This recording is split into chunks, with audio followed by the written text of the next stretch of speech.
The Vakari Imperium had conquered 17 star systems in less than a decade. Their technological superiority was matched only by their ruthless efficiency. They were methodical, precise, and utterly devoid of mercy. To them, conquest was a science, not an art. Commander Tool stood on the bridge of the flagship Inevitable Dominance, his 4 eyes scanning the holographic display of the small blue-green planet before him. Earth. Such an unassuming name for what intelligence suggested, was the homeworld of the most unpredictable species in the known galaxy. "Status report," Tool demanded, his voice carrying the metallic resonance common to all Vakari. "Planetary defenses are primitive, Commander," reported Officer Kem. "Their satellite network has been disabled. Ground-to-space weaponry is negligible. We estimate total planetary subjugation within 7 standard rotations." Tool nodded. "Standard procedure, then. Begin with a demonstration of force. Target their largest military installation. The weapons officer, Duel, input the coordinates. Targeting their facility designated Pentagon. Energy lance charged. Fire." The beam lanced downward, visible even from orbit as a bright purple streak that connected ship to planet for 3 seconds. When it disappeared, a smoking crater remained where one of humanity's military headquarters had stood. "Now broadcast the surrender terms across all their communication channels," Tool ordered. The communications officer complied. "Message sent, Commander." Translation matrix accounts for all 4,217 Earth languages. Tool waited, expecting the typical response pattern. First fear, then diplomatic pleas, followed by desperate negotiation attempts. It was always the same. But Earth remained silent. "No response, Commander," said the communications officer after several minutes. Tool frowned. Curious. Perhaps they need further motivation. Target their next largest military installation. Another energy lance fired, this time striking a naval base in a region called Norfolk. Still no response came from Earth. "Most peculiar," Tool muttered. "Scan for communications activity." The intelligence officer manipulated his console. "Commander, they are communicating, but not with us. Millions of simultaneous transmissions are occurring planet-wide. They appear to be organizing." Tool felt the first hint of unease. This wasn't the standard response pattern. "Show me samples of these communications." The holographic display shifted to show snippets of text and audio transmissions. They hit the Pentagon. "This is it, people. This is real. My brother was stationed in Norfolk. Those alien bastards are going to pay. All reservists report immediately. This is not a drill. If they want a war, we'll give them one they'll never forget." Tool's unease deepened. There was no fear in these communications, no panic. Instead, they conveyed something the Vakari rarely encountered: cold, focused rage. "Commander," the sensor officer interrupted. "We're detecting launches. Hundreds of them. Primitive nuclear missiles." "Intercept them," Tool ordered dismissively. "Their weapons cannot penetrate our shields." "Yes, Commander, but—" The officer paused, studying his readings. "They're not targeting our ships." "What?" "They're targeting themselves. Their own cities." Before Tool could process this puzzling development, the intelligence officer spoke up. "Commander, I've analyzed their historical records. This species has a concept they call scorched earth. When facing a superior force, they destroy their own resources rather than allow them to fall into enemy hands." Tool stared at the view screen as the first missiles began to detonate in Earth's atmosphere, creating electromagnetic pulses that wiped out power grids and electronics below. "They're denying us the resources of their world," he realized aloud. "But why would they—" "New contacts," the sensor officer shouted, emerging from behind their moon. The tactical display updated to show hundreds, no, thousands, of small craft streaking toward the Vakari fleet. "How did we miss them?" Tool demanded. "The radiation from their nuclear detonations created a sensor blind spot," the sensor officer admitted. "These craft are crude, hastily assembled. Many appear to be civilian vessels retrofitted with explosives." Tool watched in disbelief as the swarm approached. The humans weren't surrendering. They weren't negotiating. They were attacking, with whatever they had. And they were doing it with absolute conviction. The human vessels approached with reckless speed, ignoring the warning shots fired by the Vakari gunners. Each craft followed an erratic, unpredictable path that made targeting difficult, a problem the Vakari fleet had never encountered before. Their combat algorithms were designed to predict rational behavior, but these humans weren't behaving rationally. "They're on suicide trajectories," Officer Kem announced, his voice betraying a hint of concern. "They mean to impact our shields." "Directly. Absurd," Tull replied. "Our shields will vaporize them before contact. They're wasting their lives." The first wave of human craft approached the nearest Vakari destroyer.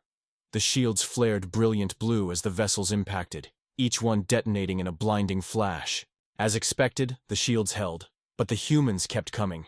Wave after wave, hundreds of craft sacrificing themselves against the Vakari shields. "Shield strength on the relentless subjugator down to 70%, reported Dull. 65. 60. "How is this possible?" Tull demanded. "These are primitive vessels." The science officer, Nar, analyzed the readings.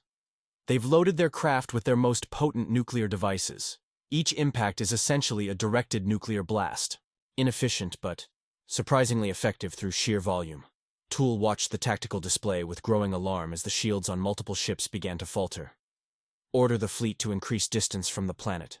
We'll bombard from beyond their reach." "Commander," the communications officer interrupted.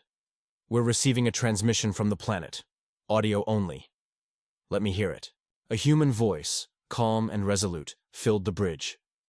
"This is Admiral James Stevens of Earth's United Defense Force. I'll make this brief. You struck first.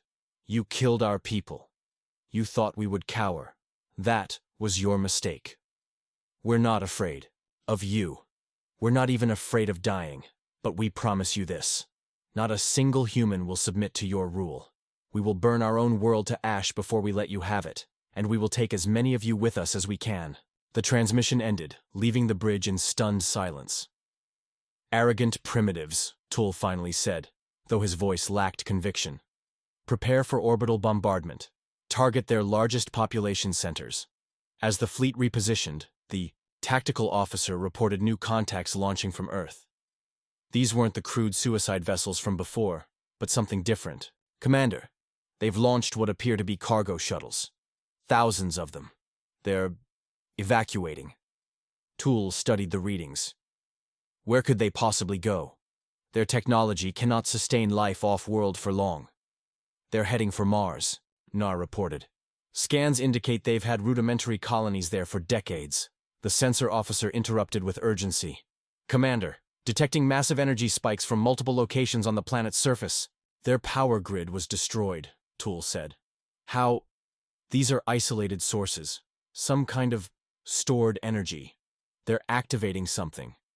Tull had barely processed this information when the first beam struck the inevitable dominance. Not from space, but from Earth's surface. The ship shuddered violently. "Shield breach in Sector 7, shouted the defensive systems officer. "How is this possible? Their technology shouldn't be capable." Another beam hit, then another. Across the fleet, Vakari ships reported similar attacks. "Analysis," Tull demanded. Nar worked frantically at his console. "They've been concealing their true technological capabilities, Commander. These appear to be crude but powerful particle accelerators, hastily repurposed as weapons.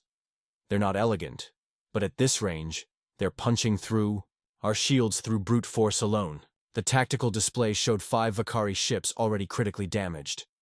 As Tull watched, one of them, the unquestioned authority, broke apart in a spectacular explosion. "Impossible," Tull whispered. No species had ever destroyed a Vakari capital. Ship. Not in the entire history of the Imperium. "Commander," the intelligence officer said quietly, "I've been analyzing their communications. They keep repeating one phrase. You made it personal." Tull didn't understand. War wasn't personal. It was strategic, efficient, scientific. But as another beam struck the flagship, he began to wonder if perhaps the Vakari had fundamentally misunderstood something crucial about this species. "Prepare to withdraw," he ordered. "We need to reassess." For the first time in Vakari history, a conquest fleet was retreating. The Vakari High Command received Commander Tull's report with disbelief bordering on outrage. In the great amphitheater of the Imperial War College on the Vakari homeworld, military leaders gathered to hear his first-hand account of the fleet's unprecedented retreat. "You mean to tell us," Grand Strategist Vox said, his voice echoing through the chamber, "that these humans, these primitives who have barely mastered space travel, forced our fleet to withdraw?" Tool stood firm. "I made a tactical decision to preserve our forces in the face of unexpected resistance. The humans displayed capabilities and behaviors outside our predictive models."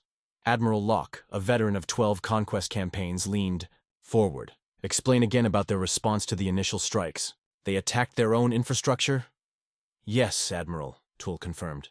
"They enacted something they call Protocol Scorched Earth. Rather than preserve their cities for our occupation, they systematically destroyed power grids, communication, networks, transportation hubs, anything that might be of use to us." "Irrational," a junior commander muttered. "No," corrected Intelligence Director Mez, who had been analyzing the data Tool brought back. "Not irrational. Different. Their strategic calculus includes factors we've never accounted for. They value freedom over survival." The room fell silent, as the military leaders contemplated this alien concept.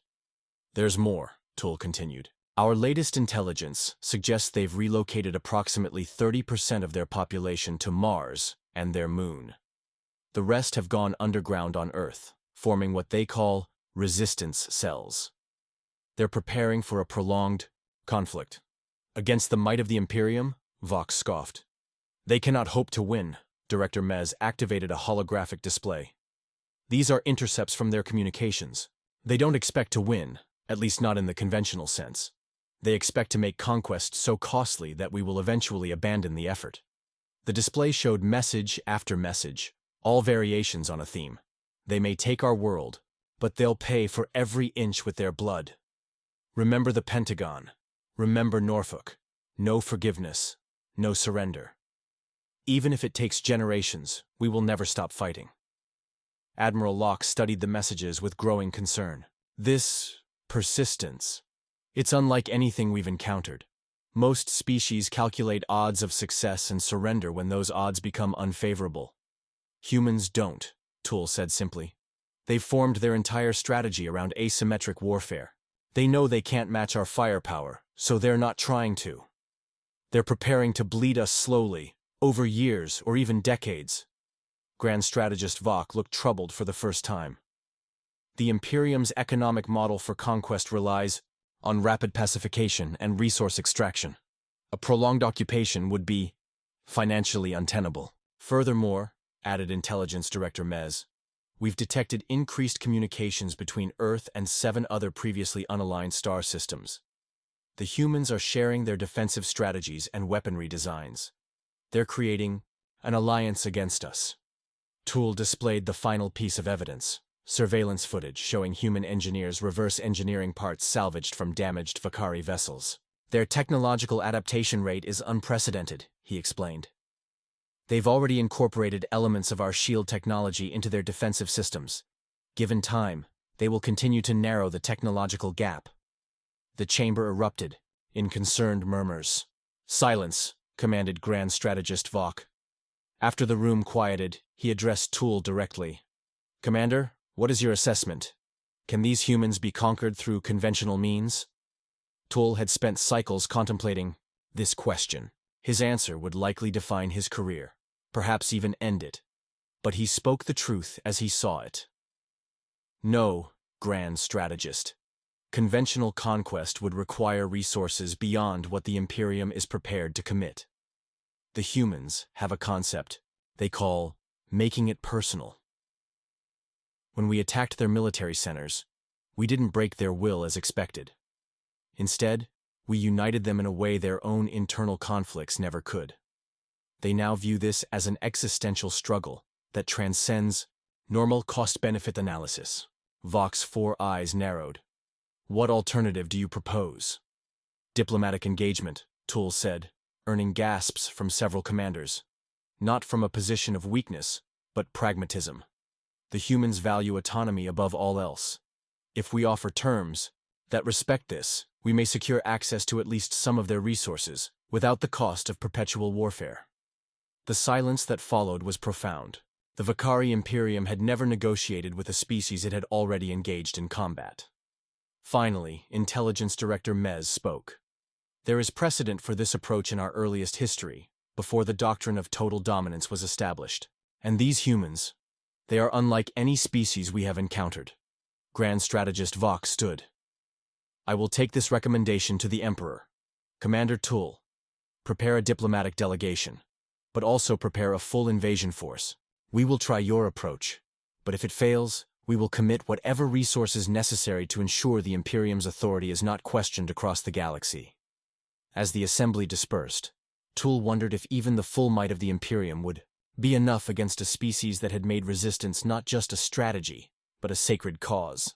The diplomatic vessel Reasoned Discourse entered Earth's solar system 3 standard months after the initial conflict. Unlike the imposing warships of the First Fleet, this craft was smaller, designed to project openness rather than intimidation. Still, it was escorted by 4 battlecruisers that maintained position at the edge of the system, close enough to respond if needed, far enough away to signal peaceful intent. Ambassador Rel stood on the bridge, watching as they approached this new human defensive perimeter around Mars. The red planet had been transformed in the short time since the conflict began. Massive defense platforms orbited it, cannons clearly modeled after captured Vakari technology, but with distinctly human modifications. Less elegant, more brutal in their design. They've been busy, noted Rel's aide, Pell.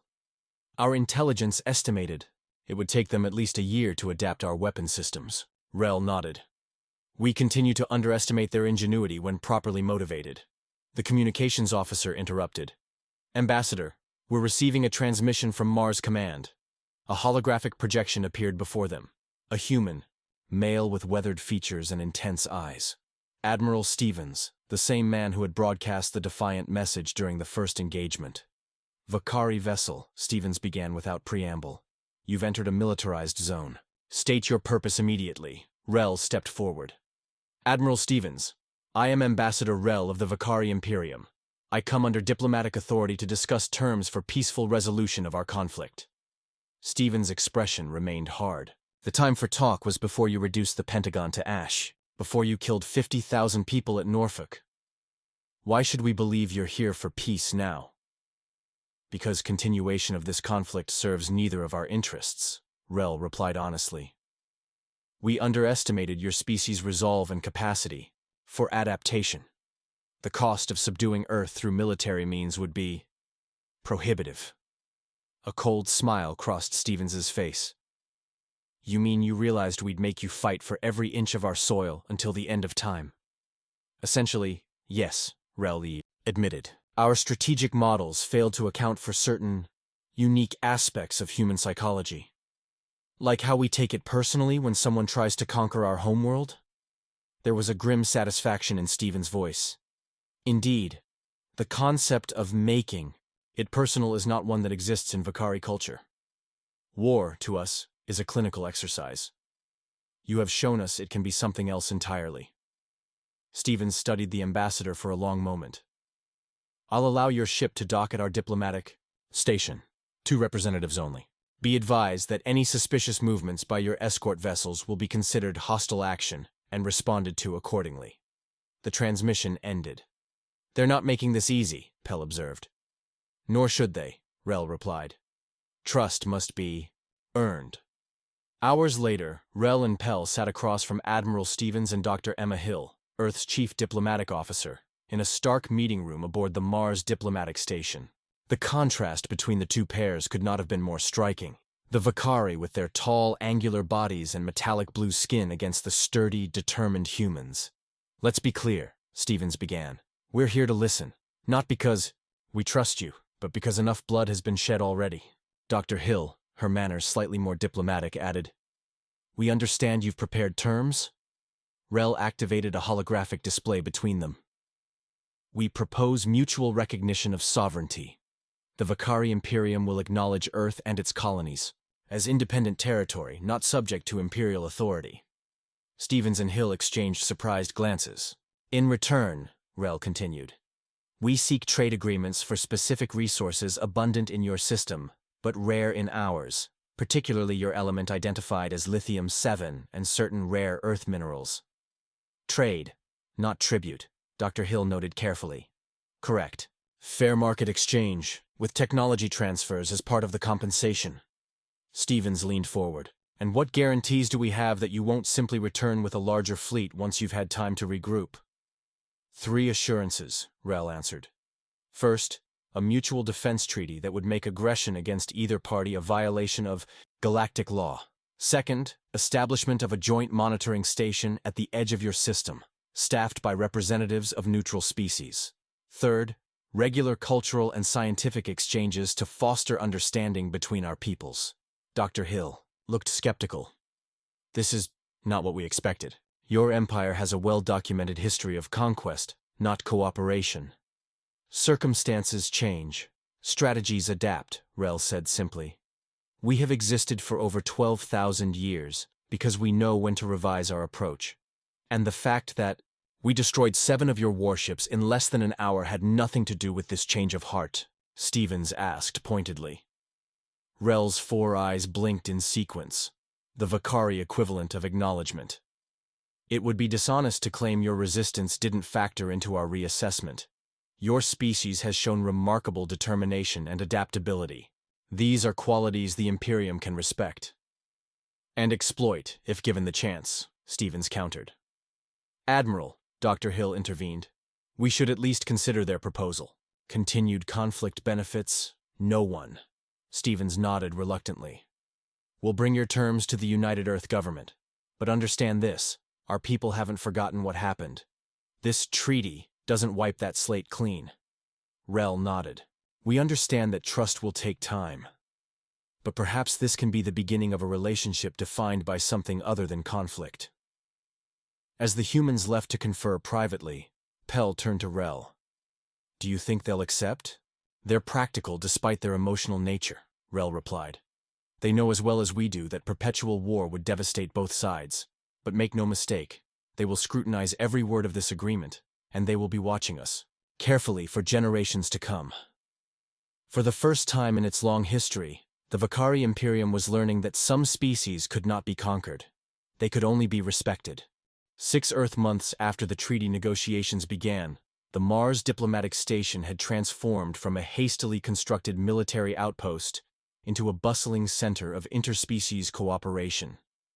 The station had expanded to accommodate delegations, not only from Earth and the Vakari Imperium, but from 7 other spacefaring civilizations drawn by the unprecedented developments. In a newly constructed observation lounge, Ambassador Rel stood beside Dr. Emma Hill, watching as shuttles from various worlds docked at the station. Your people have been quite busy, Rel observed. 6 months ago, you had barely established this outpost. Now it rivals some of our older diplomatic stations. Emma smiled. Necessity breeds innovation. Once we channeled our war preparation, energy into peacetime projects, progress accelerated dramatically. They watched as a group of Vakari engineers worked alongside human technicians, installing new atmospheric processors. Despite the initial awkwardness, the 2 species had found common ground in their shared appreciation for practical problem-solving. The technology exchange programs are showing promising results, Rel noted. Your engineers have adapted our gravitational manipulation systems with surprising creativity. You mean we're using them in ways you never considered, Emma replied, with a slight grin. Indeed, the Vakari approach values efficiency and established methodology. Your species seems to delight in finding unorthodox applications. Their conversation was interrupted by Admiral Stevens, who approached with a data tablet in hand. His demeanor toward the Vakari had softened somewhat over the months, though wariness remained in his eyes. Ambassador, the Joint Defense Grid is operational, he reported. 17 platforms covering the approach vectors to both Earth and Mars. Excellent, Rel acknowledged. Our tactical analysts have reviewed the design. They were impressed by the redundancy systems. Stevens nodded curtly. When your survival depends on it, you learn not to leave single points of failure. An awkward silence fell between them, a reminder of the events that had necessitated these defenses in the first place. Emma cleared her throat. The cultural exchange program launches next week. 50 human scholars will visit the Vakari academic world. Of Kel, while 50 Vakari specialists come to Earth to study our history and arts. A significant step, Rel agreed. Understanding must extend beyond military and political considerations. Stevens looked skeptical. Some of our people are still resistant to the idea of welcoming Vakari to Earth. The memories are fresh. Understandable, Rel acknowledged. Healing takes time, but isolation breeds fear, and fear leads back to conflict. Their discussion was interrupted by a priority alert on Stevens's tablet. His expression darkened as he read the message. "We have a situation," he said grimly.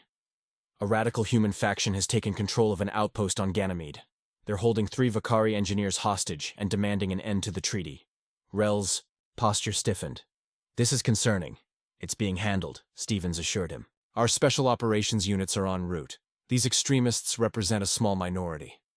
"Even small minorities can destabilize peace," Rel observed. "The Imperium has its own dissenters who believe we showed weakness by negotiating." Emma looked between them. "This is the first test of our treaty's resilience. How we respond will set the precedent." On the tactical display nearby, they watched as a human military transport approached Ganymede.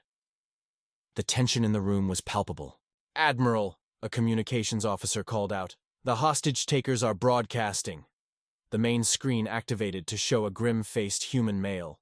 Behind him, 3 Vakari knelt with restraints on their limbs. "This treaty is a betrayal," the man declared. "These aliens attacked our homeworld. They killed our families. And now our leaders welcome them as friends? There must be justice before peace." Stevens stepped forward. "This is Admiral James Stevens. You're violating not only our laws but the principles that make us human. Release the hostages immediately."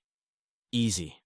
Words from someone who wasn't in Norfolk when they hit," the man spat back.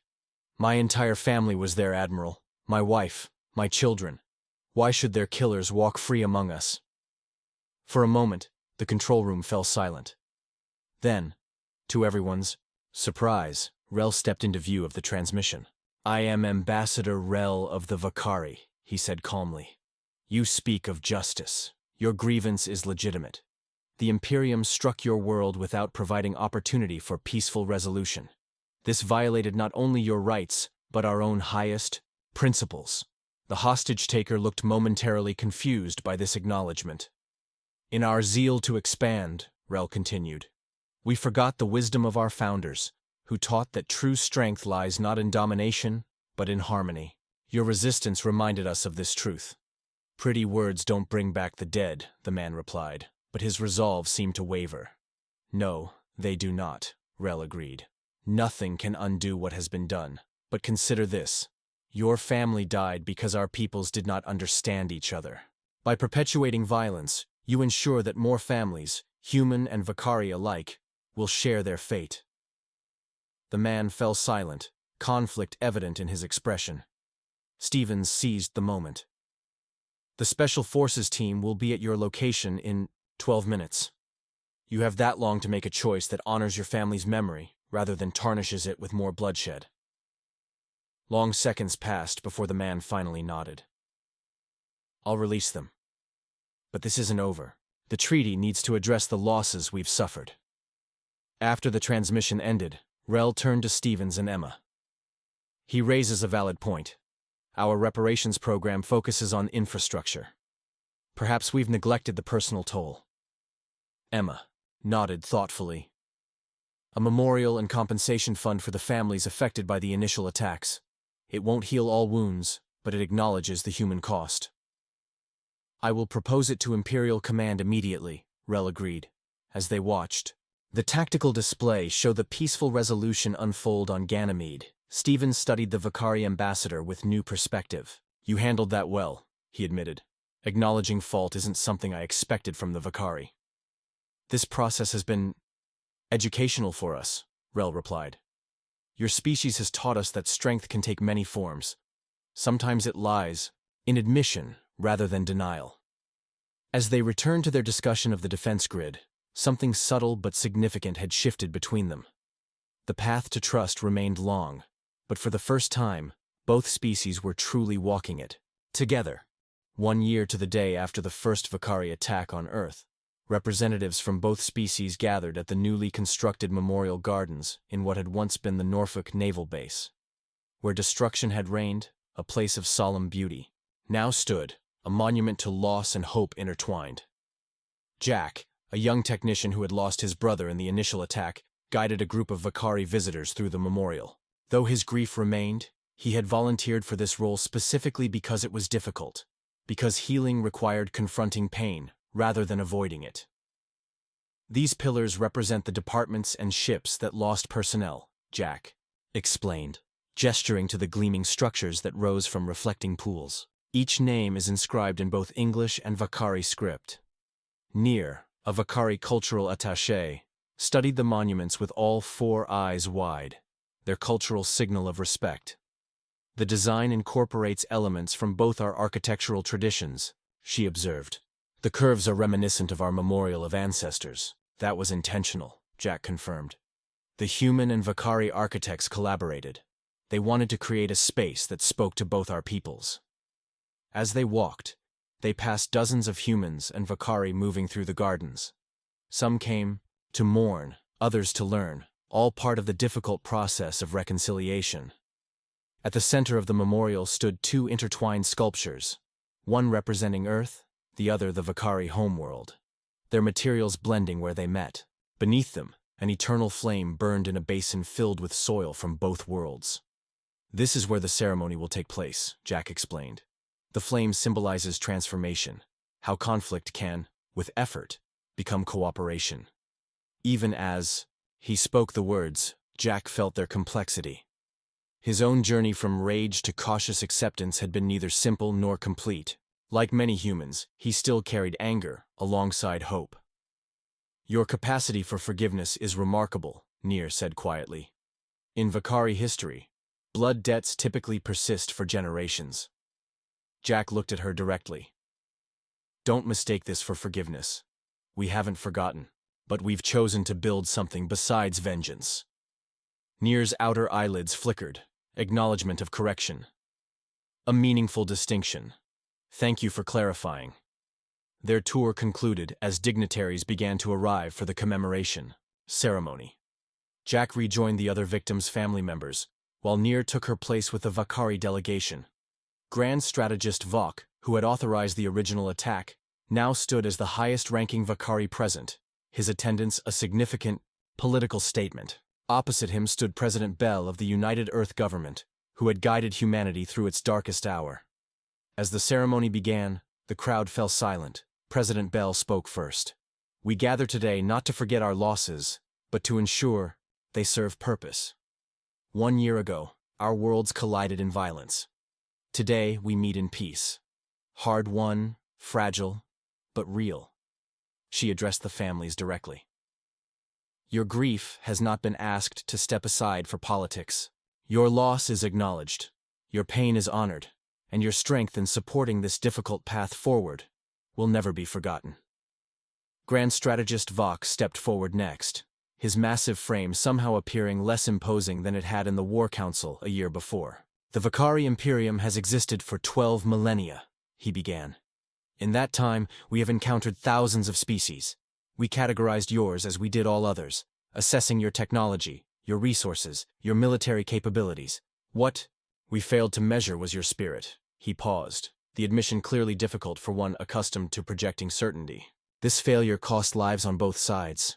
It taught us that true understanding requires more than data. It requires recognition of the intangible qualities that define sentience across all its forms. As part of the ceremony, family members of those lost in the attacks were invited to place memorial tokens in the garden. Jack stepped forward with a small model ship, his brother's prized possession, and placed it carefully beside the eternal flame. To his surprise, a Vakari female approached and placed a crystalline structure beside it. She turned to him with a gesture of respect. My life mate commanded the unquestioned authority, she explained, naming one of the Vakari ships destroyed in the battle. He believed until the end that conquest was the only path. I come to honor his memory while acknowledging his mistake. Jack nodded, words failing him in the face of this unexpected connection. The ceremony concluded with the activation of the Memorial Archive, a vast database containing the personal stories of those lost, accessible to both species. Not just names and ranks, but hopes, dreams, relationships, the full measure of lives cut short. As the gathered assembly dispersed, Ambassador Rel found himself walking alongside Admiral Stevens. "A powerful ceremony," Rel observed. Stevens nodded.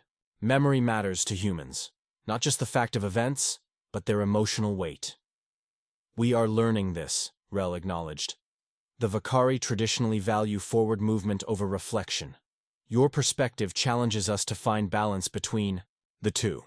"Speaking of forward movement," Stevens said, "the joint deep space expedition launches next month. First mission with a truly integrated crew." "Yes, Captain Pell speaks highly of her human first officer.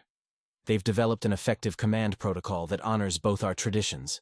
As they looked out over the memorial gardens, where humans and Vakari continued to move among the monuments, Stevens voiced the question that still lingered beneath the day's solemnity. "Do you think it can last? This peace?" Rel considered the question with appropriate gravity.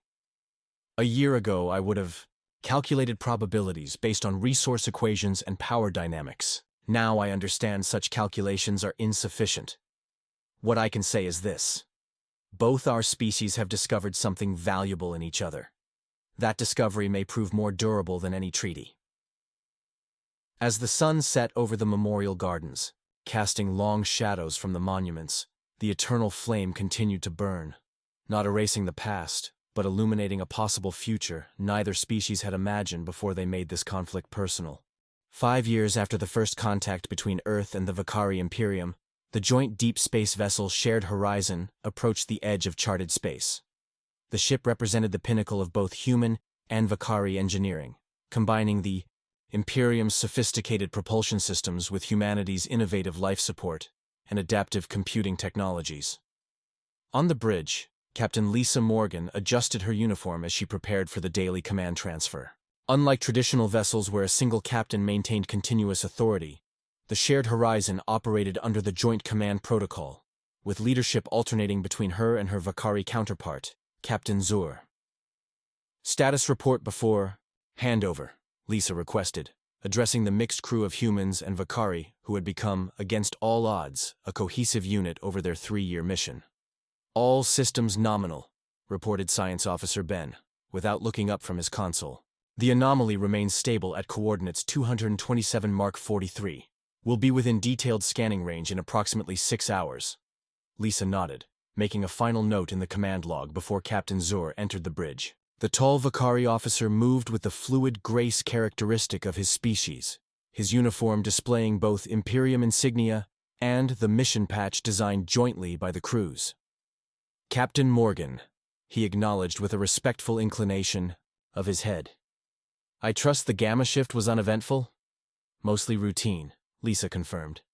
"Though Ben's team has been monitoring an unusual energy signature ahead, it doesn't match anything in either of our databases." Interest flickered across Zur's features. "Truly unknown phenomena are rare treasures in this age of exploration.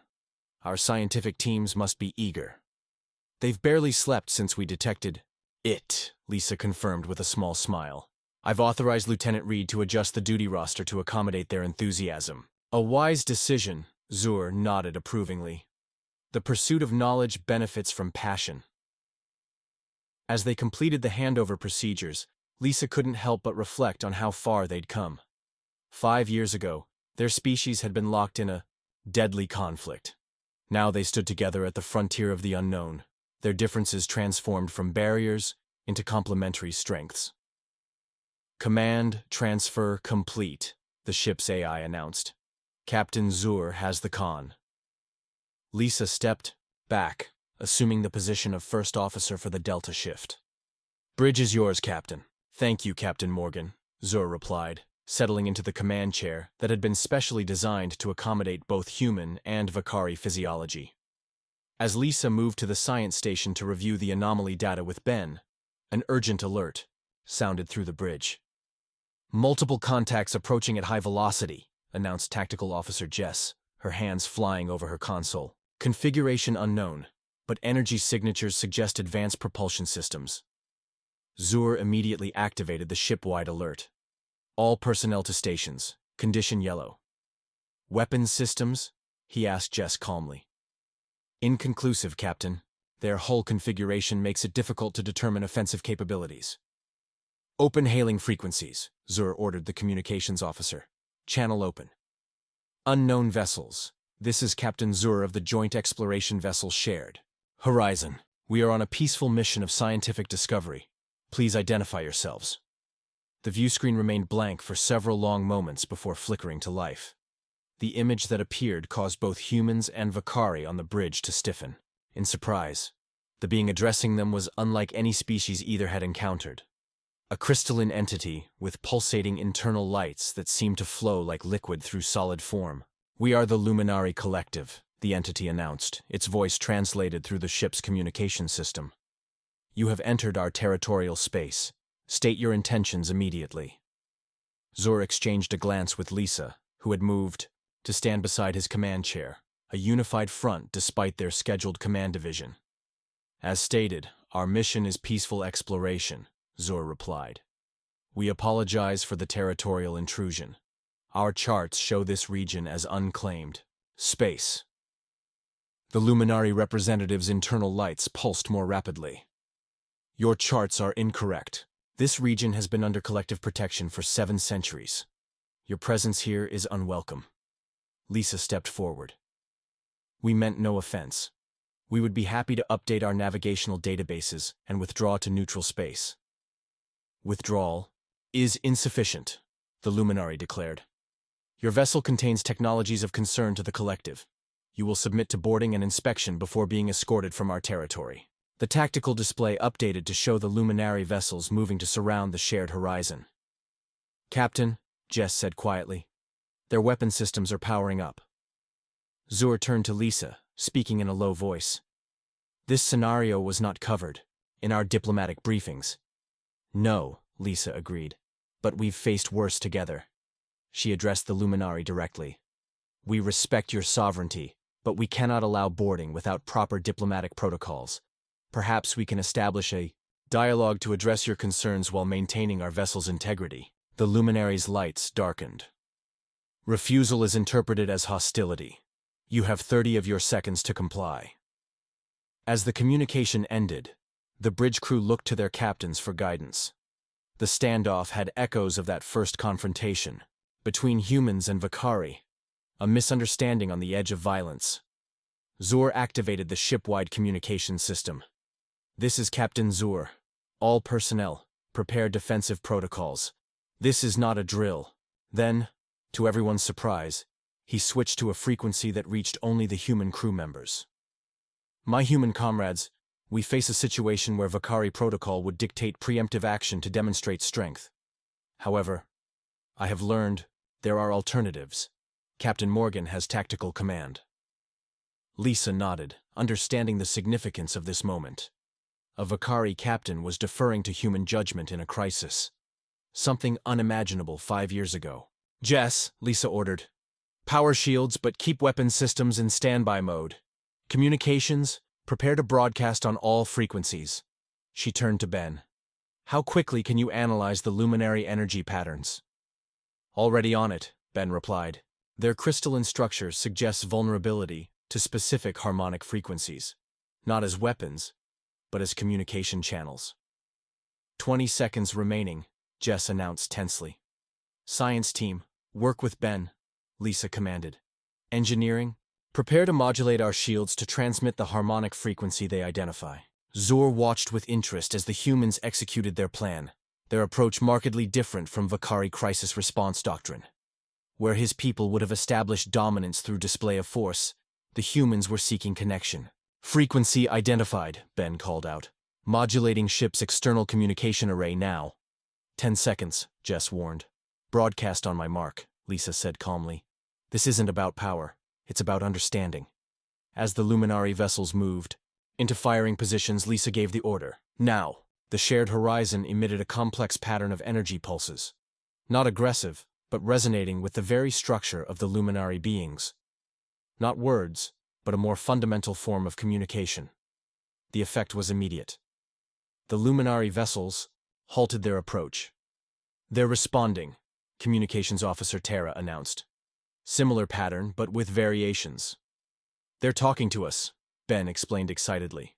At a molecular level, for several tense minutes, the exchange continued. Pulses of energy flowing between the ships like an elemental conversation. Finally, the main view screen activated again. "Your approach is unexpected," the Luminary representative stated. "You speak in the language of crystalline harmony. This is not the behavior of conquerors." "We are not conquerors," Lisa affirmed. "We are explorers who have learned the cost of misunderstanding." Zur stepped forward to join her.